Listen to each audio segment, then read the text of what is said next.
Hi everyone, so this is the third installment of Quick Snippets with Roxy Creations, and what we're going to do is we're going to work on doing some of the basic stitches. So this was our very first Roxy's Journal of Stitchery project, and the first thing we did before we even kicked off for the first just so you get stitches for the first prompt, we actually did some stitch samplers. So we demonstrated how to do a lot of the basic stitches and some of our favorite stitches. So I'm going to do a stitch sampler with you so that you don't have to go back and watch these videos. But it's not going to look like this. I'll explain in a minute. So I'm just going to show you some of the basic stitches that we did, and we will do probably most of these in our stitch sampler. So we've got a running stitch. This is a running stitch, but it's called a whipped running stitch. So running stitch in a wool thread, whipped running stitch again. These are back stitches, those two. This is stem stitch, 1, 2, 3. Chain stitch, French knots. They were cross stitches and then pluses and X's, and then I did a little stitch over the top, which I'll show you. I think these were French knots. These might have been the colonial knots. Pistol stitch, seed stitch. Up the top here, I mixed up some stitches. So we've got some French knots amongst some detached lazy daisy. These are lazy daisies here with French knots. That's chain stitch. This is a whipped, I think it looks like it might be a running stitch under it that I've whipped, and I've added some lazy daisies. Chain stitch, fly stitch, detached fly stitch. That is a chain stitch in a different thread. They're chain stitches. This is herringbone stitch, satin stitches. These are bullion knots in different types of fibers. Couching, this one and this one. This is couching as well, but I've gone over it with cross stitches. They are blanket stitches in there. There's a purple one and a yellow one. We've got some weaving. We've got, it's like the spider's web one. Is that what it's called? Spider's web? I can't remember. I'm having mental blank again. There's two different ways of doing that, so I'll show you that. It's like weaving, and this is a little bit different weaving. And then this, it's gone a bit flat because it's in the book, but it was puffy. That is what we call turkey work, but I haven't trimmed it down. So I'm planning on showing you possibly all of these stitches or most of these stitches. The ones that we use most in our work are definitely running stitch, back stitch. I don't use chain stitch that often, but occasionally it might, you know, suit what I'm doing. Sometimes I do stem stitch, which are these three. I definitely do French knots all the time. I know Rach loves colonial knots. I do crosses and pluses. Occasionally pistol stitch, sometimes seed stitch comes in handy. I would more so do the detached lazy daisies, but occasionally if I'm doing flowers, I might do the lazy daisy like that. Sometimes if I'm doing leaves, I like to do the fly stitch. Fly makes the Y. I think that's right, because there's feather stitch as well, which is a little bit different. I don't do the herringbone stitch. I definitely do satin stitch. I occasionally will do bullion knots. Particularly, don't know what thread that is. Don't really like that. It's too shiny. Don't really like that one either. It's got some shiny glitter in it. It's not me. But I love it in the variegated wools. Couching is a definite. Blanket stitch is a sometimes. Weaving is a definite. I'll show you some different ways of weaving. Is it? No, it's not woven picot. I'm just trying to think. There is a name for this one. I can't think. And we definitely do some turkey work. I also do the turkey work where I trim it and it just looks like fluffy, like a pom-pom. So some of the other things I will be going through in the series is thread painting, which is basically just long and short straight stitches. all of this is straight stitch. I've got a few French knots in there, but these are all straight stitches. Oh, that's the other one, not fly stitch. Now I'm having mental blanks. Oh, that is actually turkey work that's trimmed, but it's just flat because the book's been flat on it. There's couching around the outside of the bunny. There's lots of little French knots in there, and I think I've done some little bullion stitches in there. So there's a lot of different things. That was actually really cute, that little garden. Anyway, yeah, so you can see mostly it says bullion knots around there, turkey work that's not cut, French knots, back stitch. Why am I having a mental blank on that stitch? Not fly, it's the other one. And you're all probably yelling it at me. That's overcast stitch around the outside of the label. That is all just straight stitches doing thread painting on that bird. That bird's really nice. I've got a little bit of turkey work. I've got a few different things. I've got some tiny bullion knots, a bit of thread painting. Oh, these are called, I'm having the worst mental blanks tonight. These are, I like doing them all the time. I possibly will teach you that later. These little fluffy things and crosses are cute. Okay, so, what's happened there? It's just got a bit squashed. Which one I like? Those flowers are pretty. Oh, it's not in this one. I've got it in another one where I did a row of houses. Oh, that was the Christmas one. Anyway, so what we're going to do, not a hardcover book. I thought we'd make a little soft cover stitch sampler book.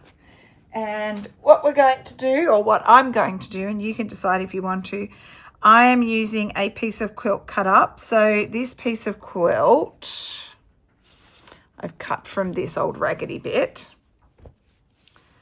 And there's, you know, there's pieces missing, and it had a lovely, lovely wool insert. I'm actually going to keep that. I've actually cut that fabric out, cut that one out there.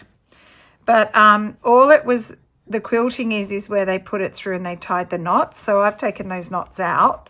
So for this piece, it's attached by stitching along there, which was the edge. But the pieces are not attached, but I will be attaching them.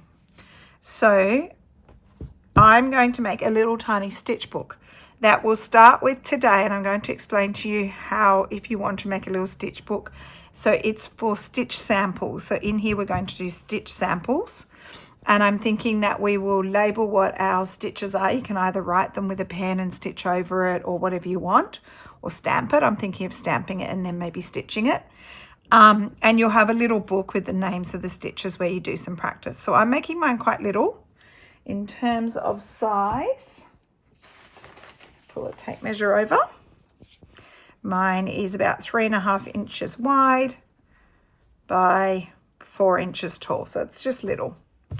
And what I'm going to do is make some pages that go inside, and we'll do stitching on them. So I'm going to decorate my book. For example, I'm thinking about putting a bit of lace there, which I'll stitch on the outsides and across the bottom. And eventually when the book's closed, it'll be like a little pocket. So if you want to write a little note, like I've written down some of the stitches I want to teach you, I might put that in there. And then my plan looks like this, and I'll explain this. It's just a little fabric book. I am using, for the most part, all really old textiles. Most of them have come from me ripping up quilts. For example, this is from a piece of quilt. It was the backing. There's still some of the style of quilting that they did on there. This has come from a quilt which looks like this. It's so scrappy. So, like, some of it still has the fabric, but the fabric's so delicate, and then some is missing. So there's another bit. I did cut that up thinking, would I make it that small? But then I thought it was too small. Okay, so I'm going to be using quite a bit of this fabric, which I've pulled from the back of that quilt. This is from the back of a quilt. This is actually, these scraps are from the back of this, and they're so faded you can barely see patterns on them. but sometimes I might want to rip a little bit up. So I've basically got a basket of just offcuts, little bits and pieces offcuts. That was off, I think, a pillow. That's just a little scrap of embroidery, which I might add in, bits of quilt, etc. So I've got a big bowl of scraps, and then I've got my little bowl of scraps, which I just keep adding little bits into, and I might want to take bits and stitch them in. Oh, I really like that. I'm going to keep that out. I'm going to add that in somewhere. So even just the tiniest little bits that came off one of those pieces I just showed you, I might want to stitch that somewhere, or I might want to make a little tab. Okay, so I do keep all the little bits. So this is what I'm doing. I've made pages, nothing is stitched together yet. So I'm going to show you what these pages look like, and I'm going to stitch them in this little series to show you what your options are. So my first page is really simple, just has a really pretty piece of fabric on the back from my scrap box, and then a piece of that old quilt. Okay, that might need a little bit of embellishing because it may not be that interesting. So for example, as a bead in there. There we go, bead gone. That little piece might go there, but I might want to add a little bit of interest behind it. So looking through my scrap bowl, I love just ripping up little, I've got heaps more than this. Look at this little scrap, like that is just completely worn. Like that's what it was originally, and now it looks like this. But for example, the blue would go quite nicely. And I love just ripping up fabric. I might even just have a little scrap that I stitch behind it.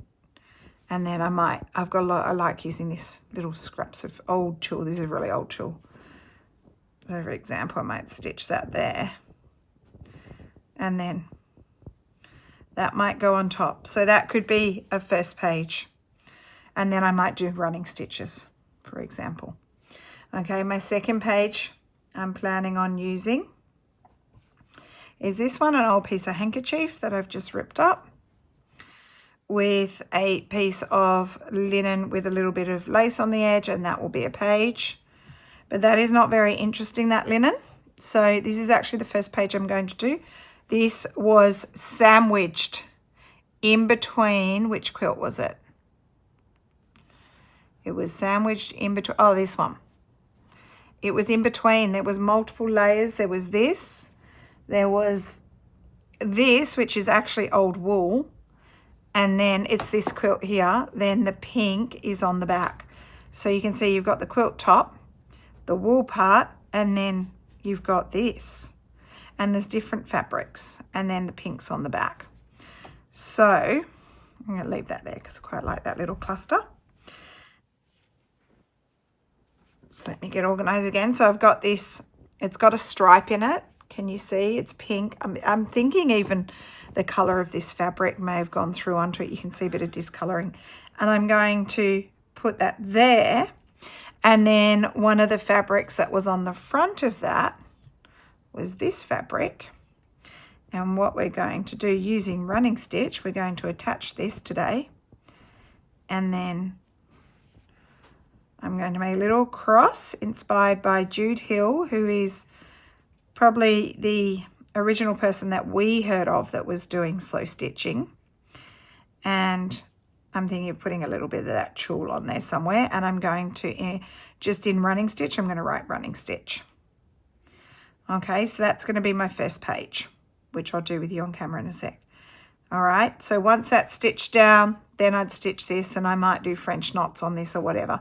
So the little book will be a project that continues to evolve as you try new stitches. So my next page I'm planning is this old piece of cotton here, and I'll just show you, I've got all bits and pieces everywhere.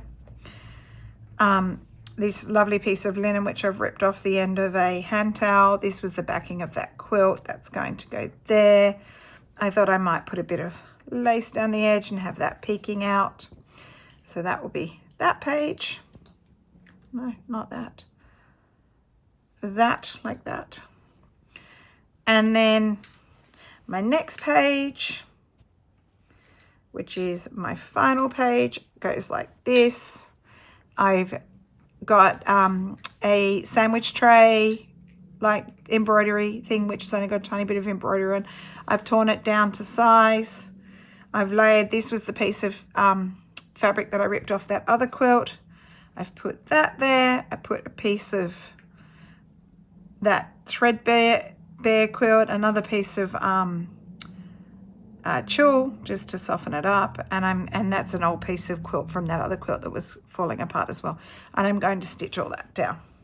So they're going to be all my pages, but if you want to follow along and you want to do something similar, I might need to trim some of these down a little bit.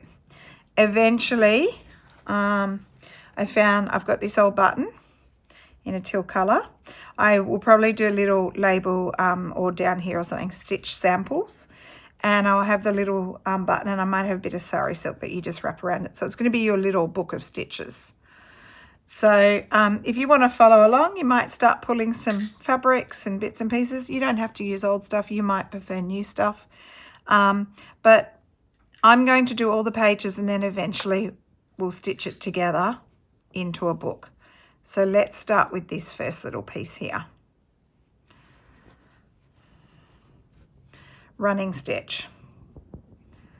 So I've just pinned it down to make a cross or a plus. I'm going to just pin it down. That's holding both layers. Let's get our backing fabric. Actually, let's pin it onto there. So the first thing we're going to do is running stitch this piece of pink on. Now you can choose a contrasting thread, or you can go with something that would be another example of a nice contrasting thread, or you can go with something that's a similar tone. That would actually be quite nice.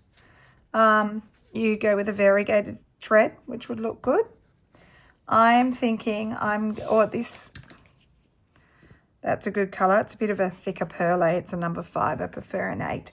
I'm going to just jump off and find a pearl cotton that I want to stitch with. I'll be back in a sec.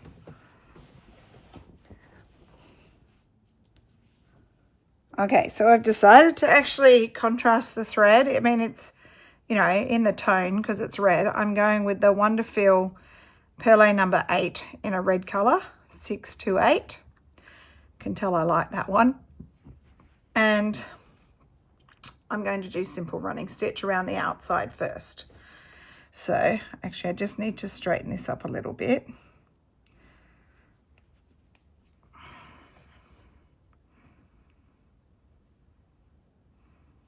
And I want to put my cross a little bit further towards the bottom so I have space to embroider running stitch.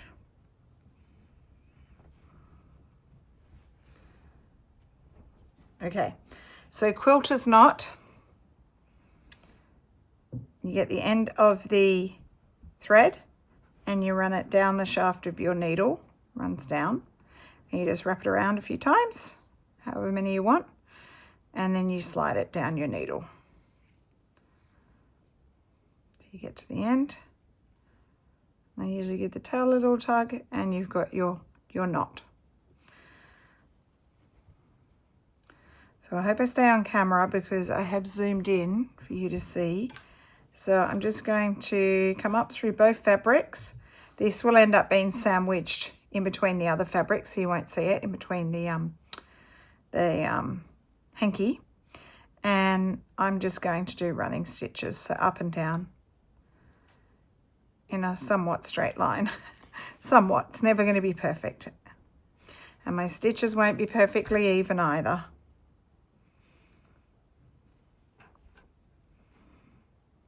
So this is the most basic stitch. And I showed you this in the video last week, or the other day, the last video. Fix it up later. that you can just running stitch fabrics down to make your own fabric.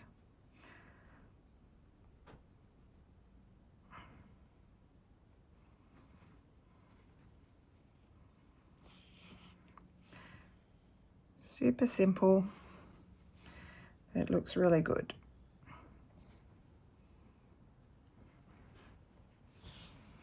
And I am using a chenille needle. Looks like it's maybe about a 22. Easy to thread.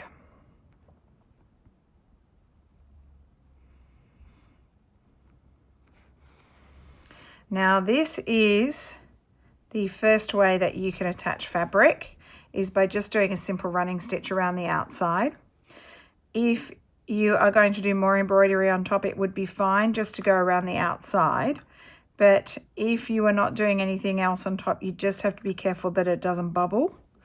And I wouldn't do this as your only technique of stitching down a large piece of fabric, because you'll get some puckering. That's why cantha stitching is good, because it holds it all down.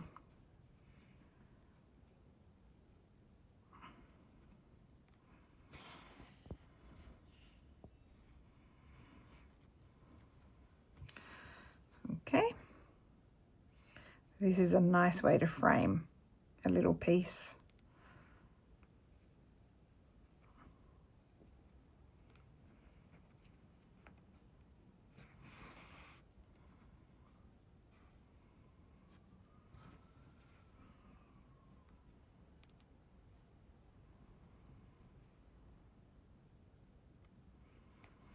And then we just do the last side. Sorry, I'm a little bit high on the camera.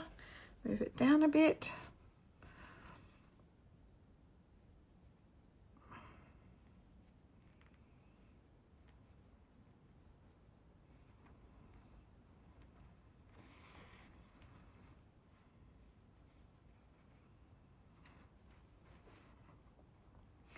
And what we're going to do with the cross is the exact same thing. We're going to do running stitches back and forward across it, and then up and down on the other piece, but lots of them. It would be easier if I just remove that for the moment to finish. You can actually see where this piece was quilted. There's still a line there.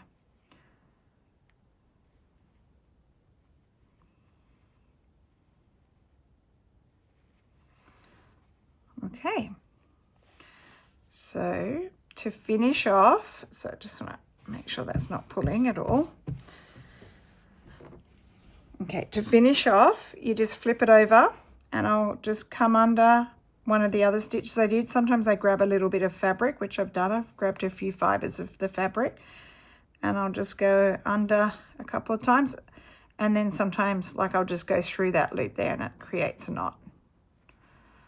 So I just usually come under 2 or 3 times. Sometimes I go through the loop, sometimes I don't. If I feel like it's going to be secure and it's not going to come out, I don't always go through the loop. Okay, so now let's add our little cross. Now this was just ripped up pieces of one of the quilts. I think it was a fabric out of this quilt. Just eyeballing the center, no measuring, and the cross piece. And what I am going to do, good thing about these long needles is you can go up and down multiple times.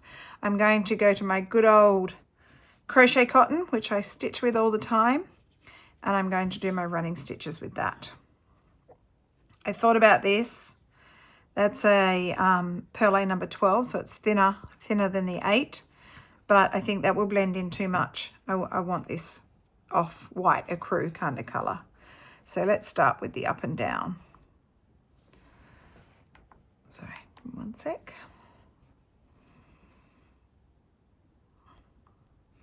Now you could be neat with this and keep your rows perfectly even, or you can just space them randomly. And even though this fabric runs under the other part, I am going to, hang on, I'm just going to pull that through first. I'm just going to go straight over the top.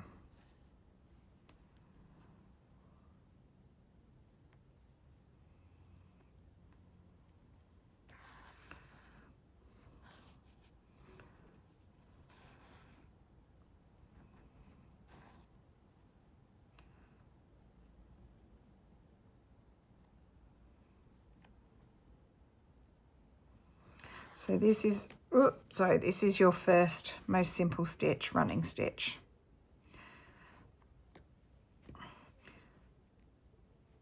So like I said, we'll just gradually work on the pages if you want to do one of these little stitch books. You could also just use plain fabric. You don't have to have all the extra bits. Like, for example, that's just a plain piece of linen, old linen. That one's not big enough, but you know, I might layer my pages up with just a bit of linen, whatever you want, or cotton, whatever you have. You don't need to go buy stuff for this. It's meant to be just using bits and pieces that you have. That's why I'm using old bits of quilt that I've already got.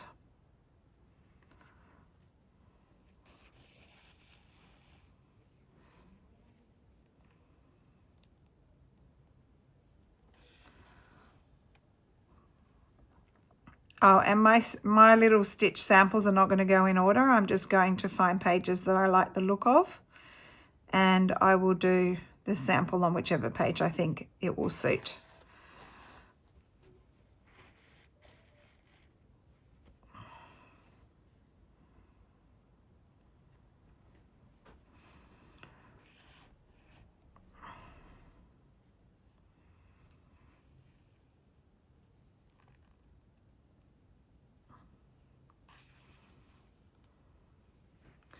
Okay, I'm going to hop off camera, finish my running stitch. It won't take too long doing this little cross, and I will come back and show you it finished. And then we'll do our little title, our label, and then that will be it for this video, just a short one. Okay, so it's all stitched down. I did my running stitches one way and then the other, and then I added that piece of tulle over the top to give it some texture, and I did more running stitch up and down. And now what I'm going to do, I have these kind of little letter stamps that you click together, and I'm going to stamp running stitch. So just using a black ink. And I was going to stitch over it, but I think I'm just going to leave it as is. Might bleed a little bit on this fabric, but that's okay. And then that looks good, running stitch. And then to finish it off, what I'm going to do, close the ink so I don't get it everywhere. I thought I might add just some little extra running stitches in a different color. So this time I'm going with a navy blue. This one is, what's that brown? I don't know that brown, but I actually really like that brown. I've got quite a few threads in that. I don't know how you pronounce that one. So I thought I'd just do some running stitches. So along, up and down. Just to really accentuate the fact that this is running stitch that we're doing. If you don't have stamps like I do, which I expect a lot of people wouldn't have, you can just handwrite that.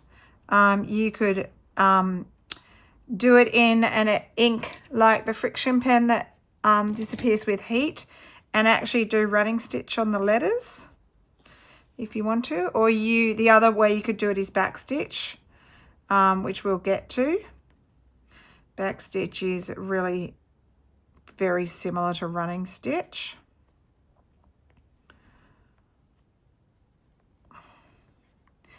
You could couch the letters. You might just write your title and just leave it for a little while until you learn some more of the stitches, and then decide what you're going to do, because you can couch letters.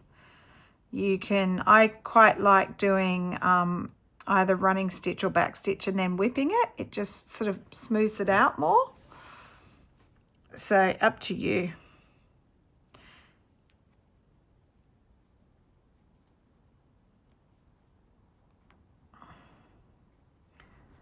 So I was thinking I might do one more stitch tonight, one more page, little page. So it'll be a page per stitch. So I think I've got 16 pages in my little book, so I'll show you 16 different things eventually. I might not do them all one after the other in a row, might do a bit at a time and come back to it. I was thinking of showing you, the next thing I was thinking of showing you was actually overcast stitch, because it's really easy. It's just straight stitches like running stitch, but I'll show you how you can use them and when you do them. Yep, so some little running stitch there, and I might do some little running stitch there and down the bottom.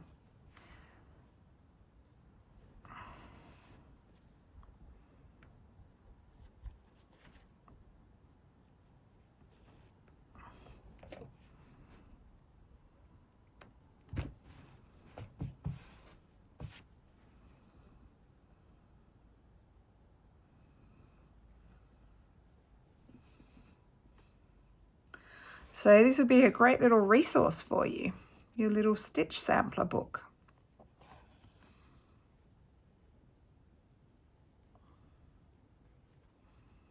So if you forget, oh, I thought of the other stitch I couldn't think of, this fly and feather stitch. I couldn't think of the feather. Just wasn't coming to me. And the other stitch that was sticking up a little bit that I said I'd probably teach you later as well is drizzle stitch. Quite like doing that one. That one's fun.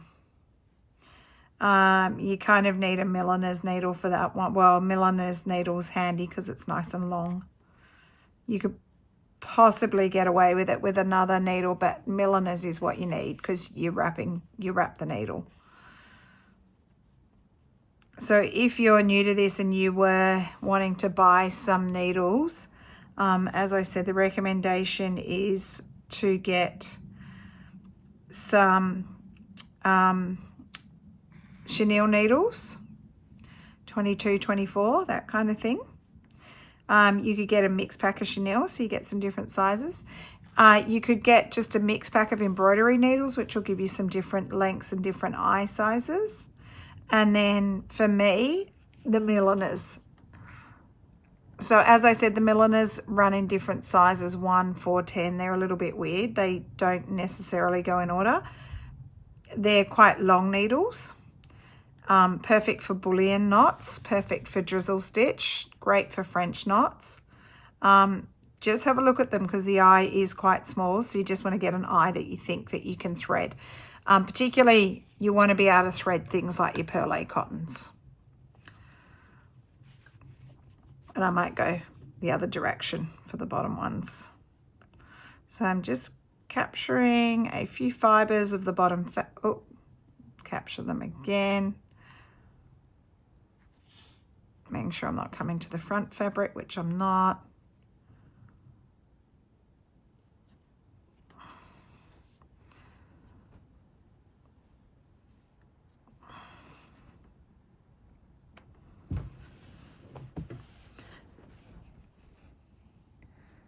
Okay, just zoom you in a bit so you can see what I've done. Okay, and then I might do some that direction. So I'll come back and show you in a sec. So there's my first little page, which is running stitch. Okay, so I said I'd show you one more stitch tonight, and what I think I'll do, so that one will end up going in here.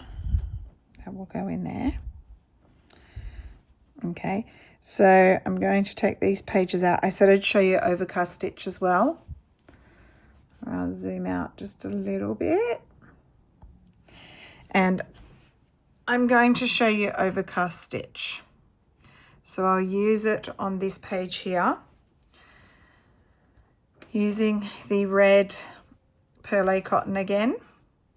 Overcast stitch is a way you can attach fabrics. So for example, if I wanted to attach,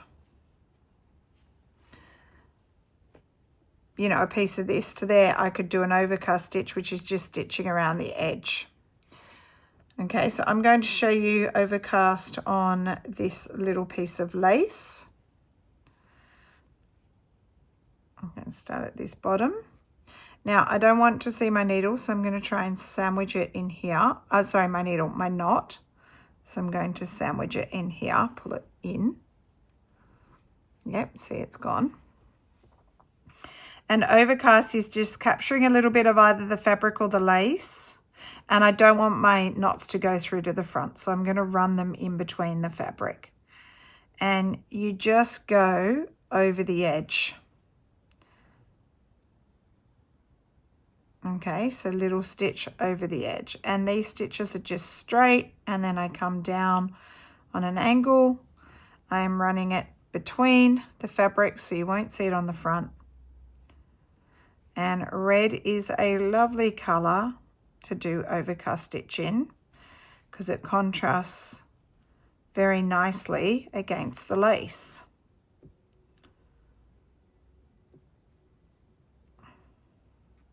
So I'm actually going into each one of these holes and I will overcast stitch the whole way along.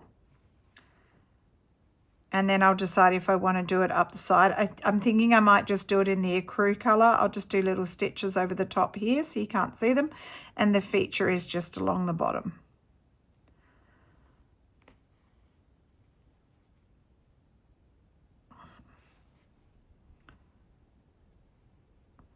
Overcast stitch is also, I also use it, you can do it in a feature colour or you can do it in like your normal cotton so you don't see it so much. Have we got any Suffolk puffs here? Ooh, I have a tiny one. I love these tiny ones. Look at it. So cute. If I wanted to, say for example, do a little cluster of Suffolk puffs, I can use a nice perlé cotton and overcast around the outside, or I can use this and try and blend it in so you can't see it.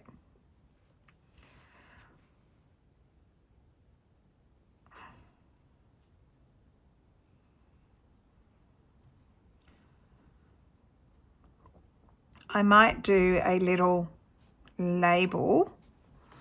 I have some like cotton tape and print overcast stitch on it and stitched on there using the red thread again to overcast it.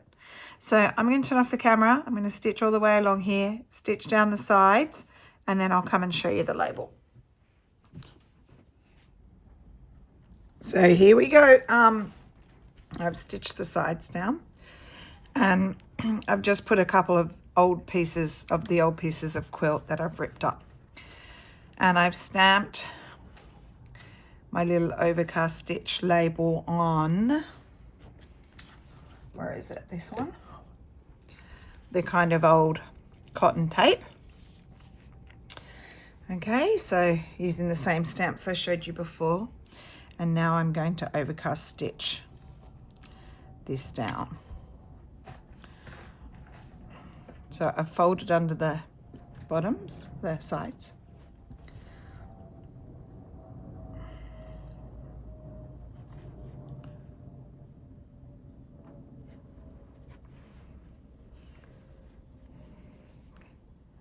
Okay, same red perlé cotton, size 8. I'll just lock.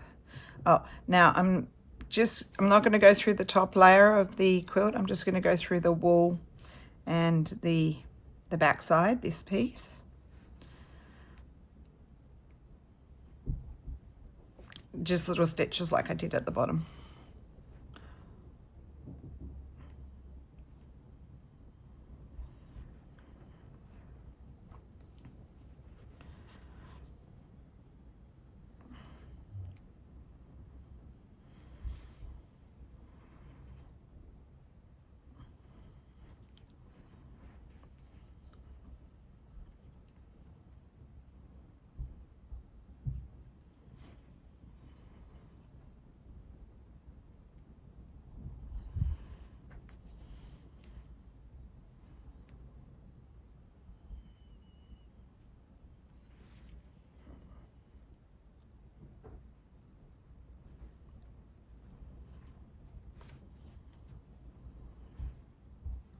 what I could do, I could just stitch on the ends and then it will be kind of floppy, but I think that might get in the way a bit, so I'm going to go around the whole thing.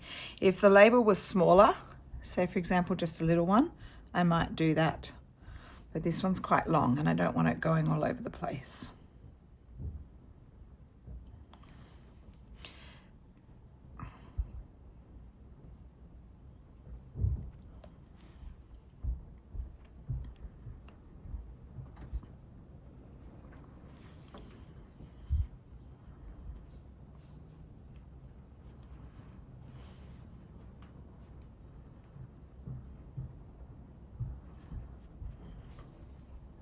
See how that's looking? Very nice in the red. Oh, look what I did. I'm gonna have to take that out. I didn't realize I had the back gathered. I did get a few red stitches down there, but I'm not worried about that. I don't want them here though. Let's do that again.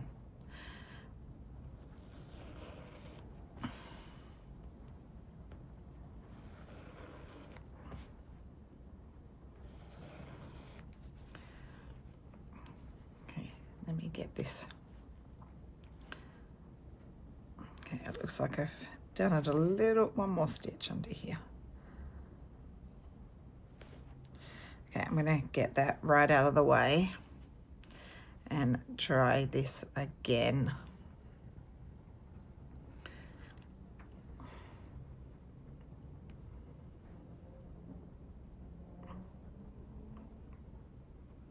Okay, just so I don't accidentally do it, I'm just going to clip this out of the way.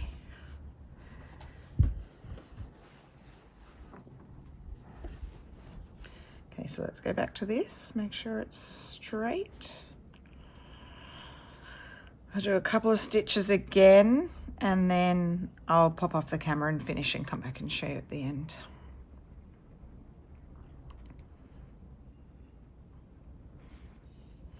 It doesn't take too long to do this stitch around this small piece here. Obviously, if it's a larger piece, it may take a little while.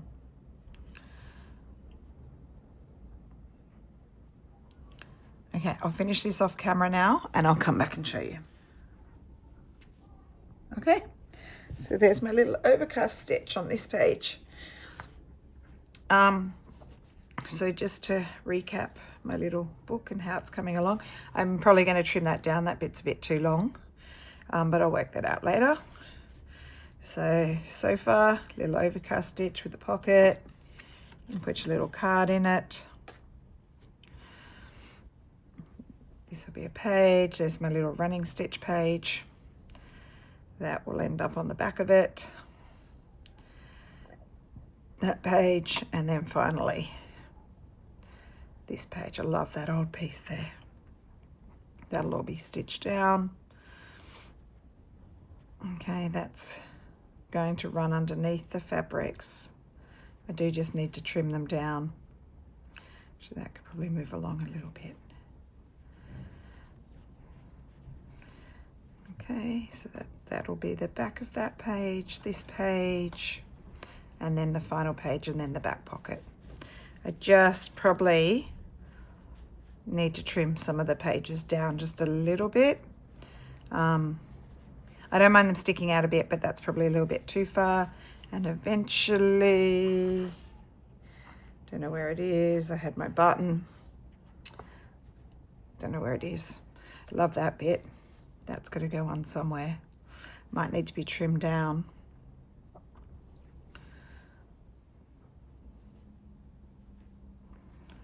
Might trim that down and work that out. Put that in there so I don't forget. And I had this little cluster. Where did I have that? There, I think. Anyway, I'll work it out. So they're the first two stitches, overcast and running stitch. Hope you enjoyed this video. Whoops, off camera, sorry. I hope you enjoyed this video. Was I just completely off camera for that whole thing? And yeah, I hope you enjoyed it, and I'll see you again later. Sorry, that's where I stuck that little bit. All right, thanks for watching. Bye.